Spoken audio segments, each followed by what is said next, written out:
Welcome to the Castle of Spirits Paranormal Podcast, episode number 25. In this episode, a voice in the attic. Ooh. But before we tell the fine folks what it is that we're doing today, why don't you tell us what we're doing today? That's Okay, as good of a segue as I can do. After I tell them what we're doing today, then you will tell them what we're doing today, right? Right. Okay, that sounds good.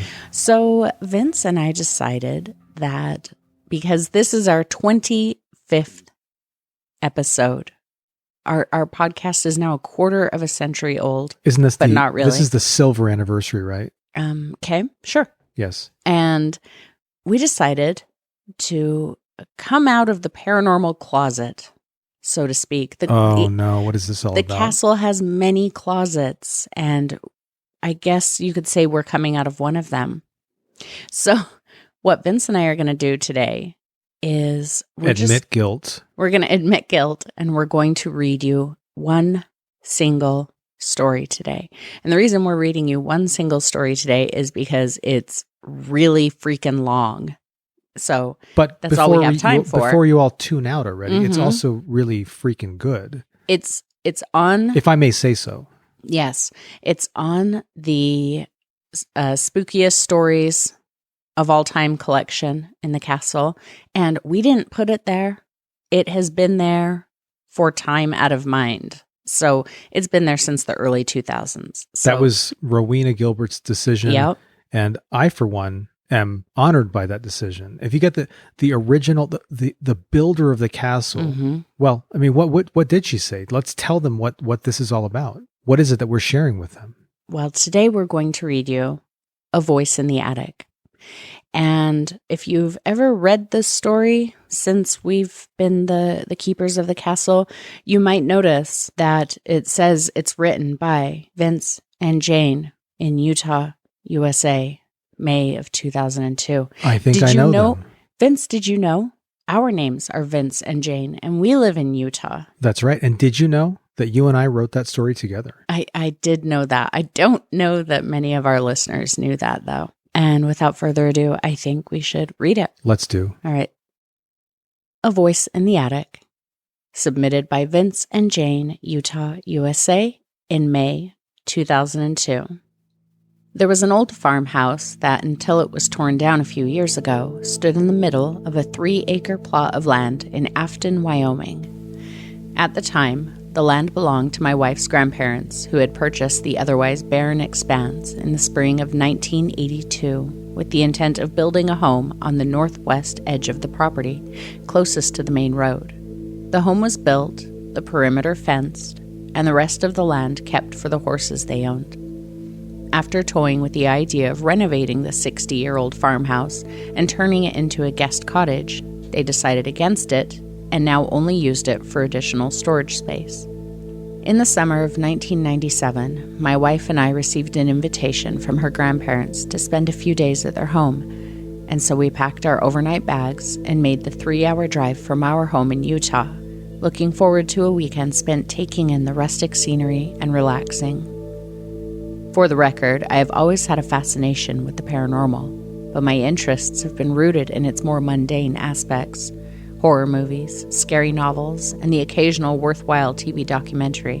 My wife Jane, on the other hand, has always been a more willing participant in the pursuit of such topics, and as a result of her forays into the world of ghost hunting, boasts a collection of self-taken spirit photographs to complement her library archives of EVP audio recordings. The phenomena of ghost photography, a pursuit that's been around since the invention of the camera itself, is something that, to my practical and reasoning mind, can often be dismissed as nothing more than double exposure, the reflection of light or water spots on a camera lens. What really captured my imagination, however, were the audio recordings. Some of the anomalies that I have heard on these tapes could easily be written off using more earthbound than otherworldly explanations, yet there are some that even a rational mind must admit are beyond the scope of common experience and understanding. In any case, beyond having heard or read about such occurrences, I had never had a personal experience with the paranormal. not until the weekend that we spent at my wife's grandparents' home in July of 1997. We arrived in Afton late on a Friday evening, and after a few cups of coffee and conversation with the grandparents, we decided to turn in. Laying awake in bed, talking, not quite able to sleep just yet, our conversation turned to the old farmhouse that stood about 50 yards off the north side of the house. This was my first visit here, and I was as much enticed by the farmhouse's seemingly ancient, decrepit beauty as I was impressed by its subtle yet unmistakable air of foreboding. I mentioned to Jane how creepy it had looked to me under the light of the full moon as we approached the house, and how perfect a setting it seemed for the types of hauntings I was ever so fond of reading about on dark, wintry nights. I asked her what it was like inside. She responded by telling me she didn't know, she had never been inside. I found this strange, what with my wife's seemingly voracious appetite for all things frightening, not to mention the inner fortitude she'd always displayed in braving cemeteries at night armed only with a flashlight, tape recorder, and a loaded Nikon. Her answer was simple. Grandpa's never let me inside. He's afraid the roof might cave in on me. With that, my curiosity was assuaged. But at breakfast the next morning, the germ of a notion that I'd planted in her head was alive and kicking, and she broached the subject with her grandfather. It's a dangerous place.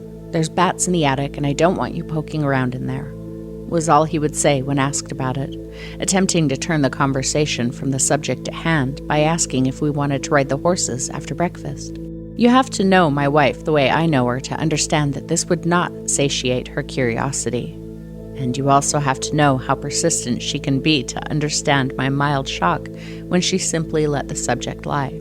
An hour after breakfast, strolling out toward the horse stable for a mid-morning ride, she turned to me with a mischievous gleam and informed me that we would be investigating the old farmhouse just as soon as Grandpa headed out into town for groceries. I took this about as well as someone who's been informed of impending oral surgery, but I also knew better than to resist her will or let her go alone. The last thing I wanted on this quiet weekend was an upset wife or, far less, an injured one. So I acquiesced. The sun was straight overhead and beating down hot as we approached the doorway of the old farmhouse with nothing but our wits in tow. I hesitated at the entrance, casting a glance over my shoulder to ensure no lectures about venturing into unsound structures would be delivered over dinner that night. But Jane walked straight in like a woman with a mission. I followed her inside, nearly tripping over a horse saddle that had been left just sitting inside the doorway. The doorless entryway opened up to a fairly large room crowded with old cardboard boxes and a large work table stacked with bridles and old horse saddles. To the right, there was yet another doorway that led into a much smaller room, a bedroom, I supposed. The way into this room was made impenetrable by more stacks of boxes and crates. Off to the left, I saw an even smaller doorway that exposed a rickety flight of stairs leading, presumably, to the attic above. The interior was fairly well lit by the large, cracked picture window that had at some point, and for reasons I have never discovered, been painted over, but was now badly peeling. The first thing I noticed was how the previous occupants had apparently plastered draft holes in the walls with what appeared to be old newspaper. Closer inspection proved my initial assumption to be true, and I discovered the dates on the newspapers went as far back as the early 1930s. Jane, now also having discovered the aged newspaper that crammed the draft holes in the walls, was attempting to flatten out a large, torn portion of a strip of newspaper that announced the destruction of the Hindenburg in Lakehurst in 1937. She called me over, and we stood there marveling at it. I was mid-sentence, decrying the use of such a historical headline as hole fodder, when we heard the thump overhead. In retrospect, I wish we'd had a video camera to record my reaction to this sound, because I nearly jumped out of my skin, and my motions, although betrayed by my desire to remain cool in this situation, displayed a willingness to race headlong out into the entryway of that place. But my legs and feet, loyal to my inner workings, only took a single step before falling into compliance. Heads now turned upward to the blackened wood overhead. I started to mutter, "Did you hear that?" when Jane cut me off with a swatting of her arm and a sharp shh. Dead silence ensued for the next 30 seconds as we stood there frozen, until I finally spoke again in a whisper.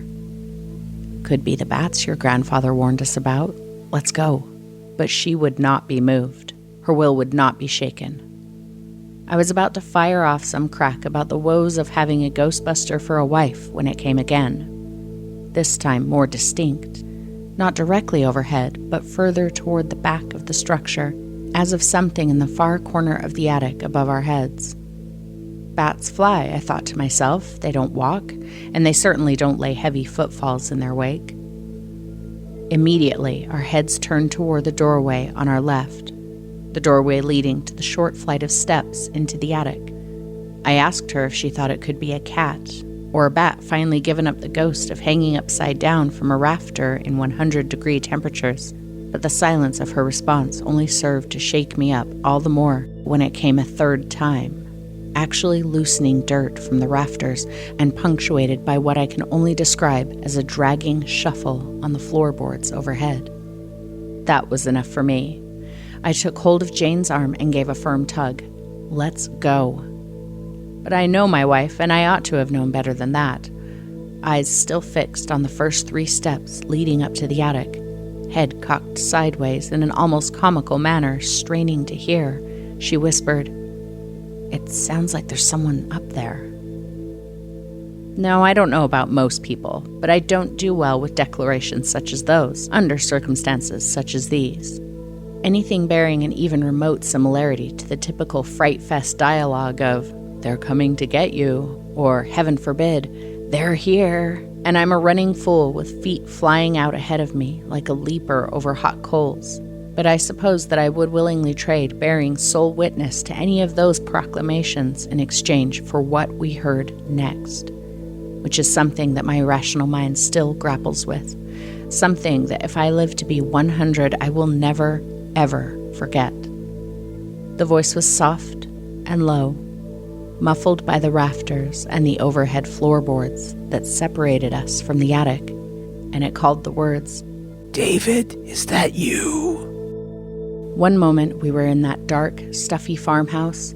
The next we were out in the bright sunlight with the breeze blowing in our faces as we stepped lively through the tall grass back toward the main house. It was that quick, that synchronous, at a moment when I must have realized that whatever courage I had would hold up no further and decided it was better to run than stand. Jane had also reached her threshold of tolerance, and we both got the hell out of there. One very important fact, and I state this for the record. My name is not David, nor is her grandfather named David, nor do either of us know anyone by that name. Strange as it may seem, the name being such a common one. What's even stranger is that you might think, once away from whatever danger we may have been in, or imagined we were in, within the safety of sunlight and the dependabilities of the concrete world, we would have felt a rush of exhilaration or adrenaline. But it was quite the opposite. You'd think that we would have found ourselves a safe space somewhere and sat talking about what we had heard or what we thought we had heard, but we didn't. We simply turned heels quickly, left, and not another mention of the experience was had that day until we found ourselves in bed again late that night, unable to sleep and unable to forget. She brought up the topic gently, almost as if expecting me to stammer out a request to close the subject and leave it that way. But I found that once removed from the situation, I was able to confront it with a little more ease. I told her what I thought I'd heard and danced around a million different possible explanations for what it could have been. Everything from fillings in our teeth picking up a nearby radio station to an old phonograph player that could have been stored up there and could have fallen over after 50 years and scratched out a snippet of song whose lyrics we mistakenly took to be some ghostly voice from beyond. I figured it was much easier to believe either of those scenarios than to consider any otherworldly possibility, but the explanation that occurred to Jane as we lay there in bed, sleepless, was a bit more frightening than any. "Maybe there's someone living up there that my grandparents don't know about," she said, and a look of startled concern came across her face. The idea sent shivers up and down my spine, offering up images of escaped mental patients creeping onto unsuspecting people's properties in the dead of night, clad in flowing hospital gowns. And it alarmed me to the point where I actually got out of bed, stood at the window looking out onto the property, offering a clear view of the moon-washed farmhouse, and actually considered going out there with a baseball bat in hand or calling the local police to check it out. But we could have been mistaken in what we heard. There could have been a rational explanation, and the last thing I wanted to do, apart from admitting to her grandfather that we had betrayed his wishes to keep out, was call the police to investigate the overactive imaginings of a young married couple. They'd probably ask us to provide urine samples for our troubles, and that was one place I didn't want to go. So we determined that at daybreak we would go out to investigate yet again. This time, as we approached the farmhouse, not having mentioned our concerns to her grandparents for fear of causing probable undue worry, I was armed with a short-handled shovel I'd found lying on the grass, and Jane, not entirely convinced the sounds had come from any earthly emanations, with a long-handled flashlight and the mini cassette recorder she rarely left home without. Our second entrance in as many days through the doorway of the farmhouse proved to be a lot more ordinary than my imagination had fancied it might be, and the notion that someone may have actually taken up residence in that ramshackle pile of sticks was quickly put to rest on second look at the conditions of the old house, and the likeliness that anyone attempting to climb up the flight of stairs leading to the attic would most likely crash through the rotted wood and break a leg, or worse. We stood listening in silence for what seemed like an eternity, but what was most likely a few minutes. Nothing. No sounds except for the occasional crack of the old blackened wood settling. We decided that since we had come this far, we were damned if we were going to leave without a good and thorough search, and so we set about the task of figuring out a way to ascend the steps leading to the attic. I'd spotted a fairly fresh plank of wood about 6 feet long, 2 feet wide, and 3 inches thick, lying in the yard of the farmhouse as we approached. So I came up with the idea that perhaps we could lay the plank lengthwise across the top of the steps and crawl our way up. Jane's first attempt at laying any weight on the board caused a groan of the old woodwork underneath, so severe that I insisted on attempting to reinforce it from below with several odd-length 2x4s. We worked quietly in the light of early dawn, aware that to be caught rooting around like children in the old farmhouse against her grandfather's wishes would earn us a severe talking to. Finally, after about half an hour, we had constructed our ascension ramp, and after another 5 minutes, quietly arguing over who should be the first to go, I was shuffling up the length of the plank on my hands and knees, shovel at the ready. Jane's insistence that she should be the first to go was quietly overruled by my proclamations that if there actually were some crazy person living in the attic, the person with a weapon of defense ought to be the first to check it out. She finally consented, grudgingly so, for I have married a woman with the courage of 2 men, and with only a fleeting hesitation, I was up and on my way. By this time, the sun had emerged, and the sunlight cast through the holes in the roof was good enough so that I could see everything before me. As I stood on the floorboards of the attic, determining if they were in well enough shape to sustain my body weight, I scanned the large area before me, shovel at the ready, probably looking like some deranged baseball player or a character in an old Sam Raimi flick. Strange how the fear which had gripped me the day before had now been swept away, and in its place something much stronger, born most likely from the instinct to fight rather than flee, or the inexplicable instinct of territoriality over a place I'd never even been before. When I look back on it, I honestly don't know what I was expecting to see up there in the attic. But whatever it may have been, whether flesh and bone or otherwise, there was nothing to be found.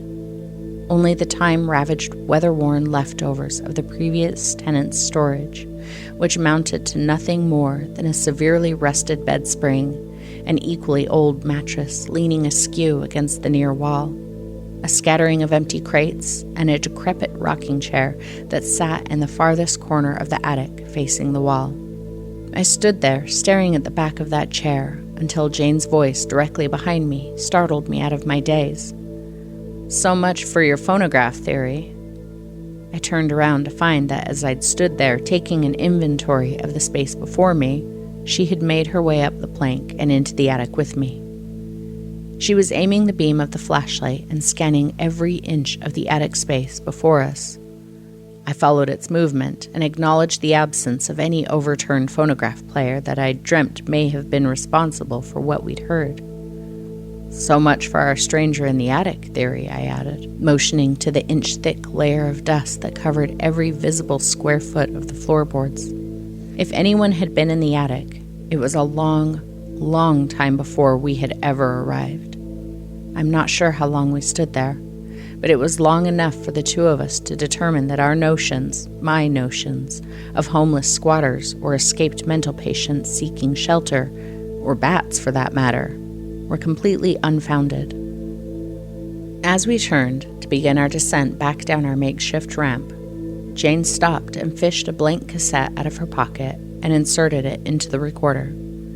I said something like, "Hey, don't bother, we're leaving," but she informed me that she was going to leave the microcassette behind in record mode.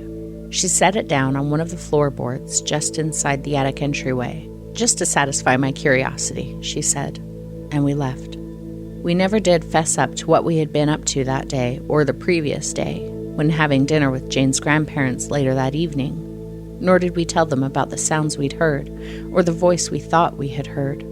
We were set to head back home early the following morning, and we both agreed it was far better to exchange pleasantries on the final evening of our visit rather than to choke the air with questions about previous tenants, the history of the land, or the possibility of spirits that linger after death.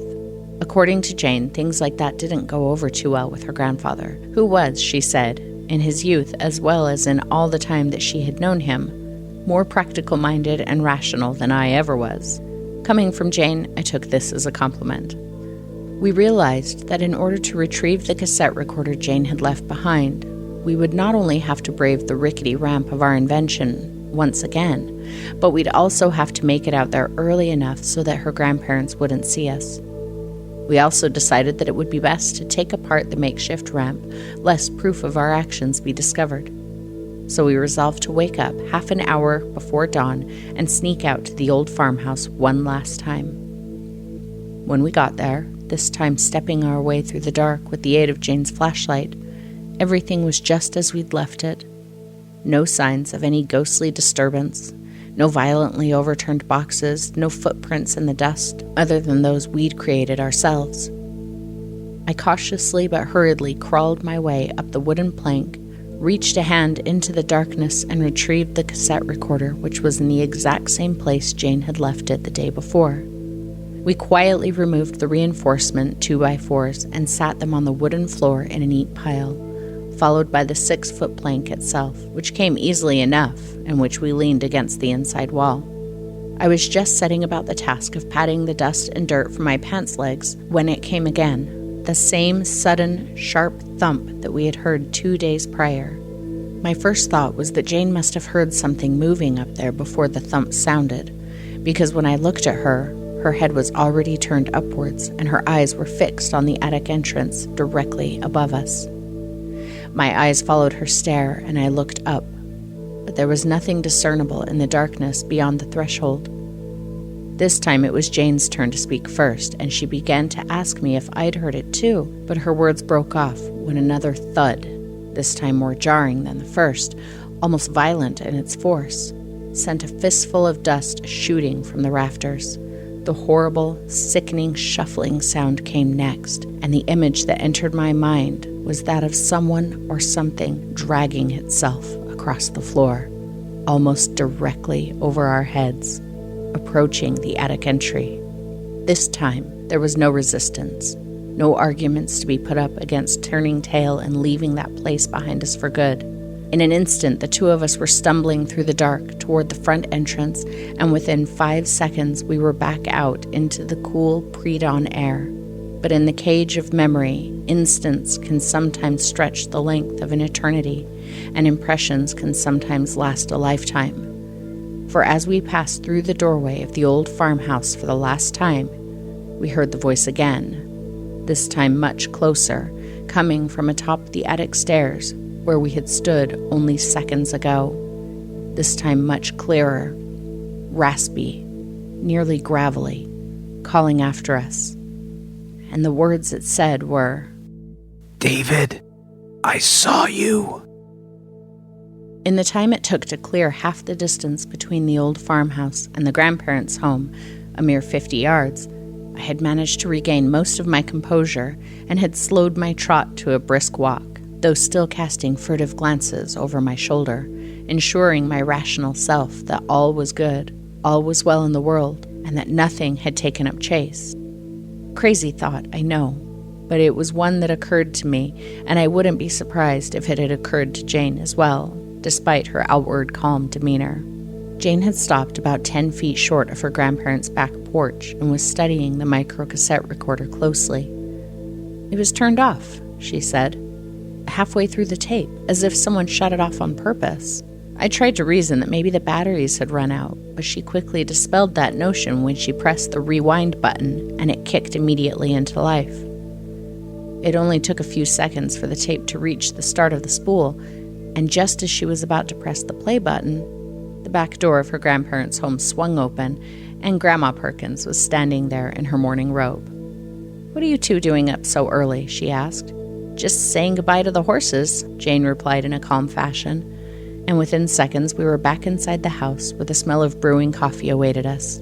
It wasn't until we had packed our bags, said our farewells, and hit the road once again, all while eyeing the old farmhouse as we made our way down the long gravel driveway, headed for the main road, that we were finally alone and able to listen to what it was that may have been recorded. I wasn't certain that anything would have come through on the tape, but I wanted to be able to listen without having to strain to hear over the sound of the engine. So as soon as we'd gone about a mile, I pulled the car off to the side of the road under the shade of a tree and shut the engine off. The first sound heard on the tape were Jane's own words, just to satisfy my curiosity. Then the creaking and groaning of the floorboards and the racket of our footfalls as we made our way down the plank and exited the farmhouse. 5 minutes of silence ensued. Only the occasional sound of the old structure settling in on itself. Then another 5 or 6 minutes. The rumble of a truck driving by in the distance. Then more silence. Just as the tape was about to reach the point where it had mysteriously stopped on itself, I heard something. On first impression, it sounded like someone breathing in short, shallow breaths. I was opening my mouth to tell Jane to stop the tape, rewind it. I may have heard something, when I realized the sound was only getting louder. I could tell by the expression on Jane's face that I was not, in fact, hearing things. She was hearing it too. What came next, though, sent shivers down my spine and made the sounds we'd heard in the farmhouse, frightening and inexplicable though they were, seem like nothing more than a precursor. The breaths seemed to be getting louder, and although no sound of movement could be heard, I got the distinct impression that something was drawing nearer to the microphone. It frightened me to the core to think that the very cassette recorder Jane now held in trembling hands could have come so close to, or may even have been touched by, whatever it was that was causing that horrible sound. The breathing faded, almost abruptly, followed by approximately 10 seconds of absolute silence. Not even the sound of wood settling or cars driving by in the distance. Then the singing began. It was quite unmistakably and most distinctly the voice of an old woman, perhaps in her 80s, perhaps older. And although I could not make out the words, she was singing something. A lullaby, perhaps. To this day, I'm not sure, even though we've listened to the tape hundreds of times since and have tried amplifying the sound through various means. It is certainly not a melody I or Jane or anyone else we've shared the recording with are familiar with, but by the very nature of its ambiguity, it has become an oft-controversial conversation piece among friends with similar interests. But it isn't that horrible breathing or the faint yet undeniable strain of song delivered by that mysterious voice that still, to this day, years after the experience, years after the old farmhouse was finally torn down, years after the grandparents sold the property and moved away, haunts my mind in the quiet dark before sleep overtakes me. Rather, it is the final 2 seconds of that recording that will always stay with me and will always serve as proof to my mind that despite our best efforts to argue to the contrary, there are things that happen in this life that are beyond the bounds of rational explanation. The singing voice stopped abruptly, as though perhaps startled by itself, and was replaced by a dry, hoarse giggle, a hideous, insane laughter that erupted into a cackle just as an invisible finger reached out, brushed against the microphone, and pressed stop. Oh, that was a good story. That was a good story if you don't say so yourself. If I don't say so myself, there were times when you were reading that I thought to myself, I used to be a better writer. I don't know about that. But there were other times when I used the wrong farther versus further. Oh, that could have been me misspeaking because I'm not the linguist that you are. Oh, indeed. Mm-hmm. Indeed, you are not. Mm-mm. And that brings to mind one of the things that I wanted to mention. Why did Jane read a story that essentially I wrote? Because when Vince reads you a story that takes you 5 minutes to listen to, it takes him 15 minutes to record it. Only 15? I was being generous. Well, I like the sound of your voice better than mine. Thank you. And there are some things that, as a writer, there are parts of that story that... Basically, though, what it boils down to is Vince has a hard time speaking. That I do. Well, anybody who's heard an episode knows this already, so... Yeah. And you just imagine the amount of editing that took place. There were a couple of things in there that I wrote 21 years ago that haven't aged well. Oh, yeah? For example, my wife has the strength of 2 men or something like that. It's like, what? That's just that kind of... You did characterize me well, though, in that story. I am the bullheaded one in the relationship. Yeah. That you are. So I remember, Vince, shortly after we submitted that story to Castle of Spirits, Rowena emailed us and said, hey, I'm getting a lot of emails from people wanting to hear the EVP, to hear the tape recording. Mm-hmm. And yeah, it's gone, unfortunately. Yeah. I've mentioned good EVPs in the past on episodes that I've gotten. And every once in a while I'll find a cassette, but it's not labeled. So chances are it's either blank, it's been unused, or it's just got a ghost hunt on it where absolutely nothing happened. And so it was just kind of cast aside. But all of my good ones, I had so many really, really good recordings, and they're just gone. Don't ask me where. I don't know. Maybe someday I'll find a box. They're somewhere. They're just not here. I hope they are. Or when we emptied out that storage unit a couple of years ago, they could have been in the bottom of one of those boxes. We went, oh, this is garbage. Chuck it all. Oh, God. So, yeah. Once in a while, I'll come across a pack of photos that I took while out on a ghost hunt, but I must have kept all of the good stuff together because all of the good stuff is gone. So, but it was really exciting for me to hear about that little old house again. And I don't know why in the story we said that I had never been in that house before, but that's not true. I had been in that house. I hadn't spent much time in there. And the only time I ever went in there was with my grandfather. And I had never been up the stairs. I didn't even spend enough time in that house to poke my head through the doorway and look up the stairs. I distinctly remember asking my grandpa if I could. I wanted so badly to go up the stairs. And he was like, no, and seemed really upset by the idea that I wanted to go up there. As far as I know, no one else ever had any experiences in that house, but I was really sad when that house finally got torn down. I'm glad that we got to have that one experience, no matter how traumatizing it was. Now that it's been so many years, though, I feel like it seems more like a story we tell than something that actually happened. I think that this is something that happens Mm-hmm. where you experience something, and the more time goes by, Mm-hmm. the more easy it is to, what's the word? Well, you compartmentalize, or Compartmentalize. yeah, Thank you. you separate yourself from the experience a little bit more. Right. We have a lot of other stories of things that have happened, Mm-hmm. much smaller in scale. Yeah, that's the big Like one. the light over our bed. We'll tell that story some other time. Yep. And things that I'm noticing as years go by, their effect has become diminished on Yeah, me. yeah. And maybe if I experienced something like that again today, it would freak me out like it did back then. But who knows how it would feel in another 20 years. Yeah, it's funny. Sometimes I forget about it until I'm like on the website and come across the title, and I'm like, oh, I forgot about that.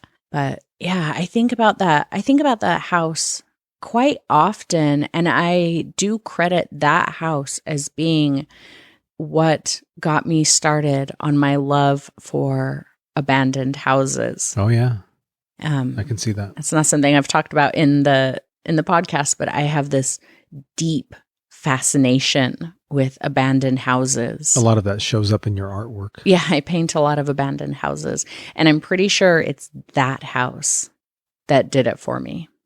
Mm-hmm. I wish that my grandparents were still here so that I could ask them, more questions about the house or experiences that they may have had. Or yeah, there are a lot of things that we neglect to ask of the old ones, and then only later do you think, yeah, oh man, I could have asked the source. yeah.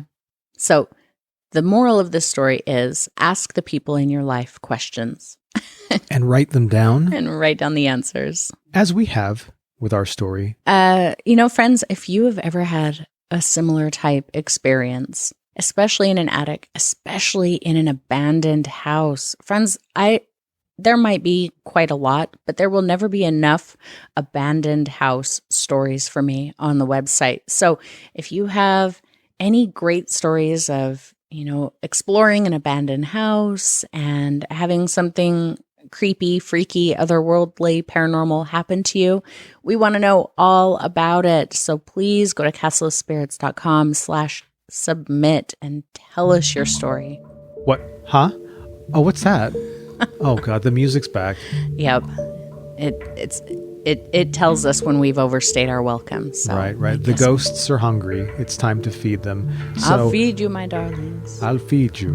What do you feed a ghost exactly? Answers in the next episode of the Castle of Spirits. Boosketty. That's a good one. All right. I don't hear any laughter. No chorus of laughter today, so that must mean that your joke fell flat as a paranormal pancake. Sad.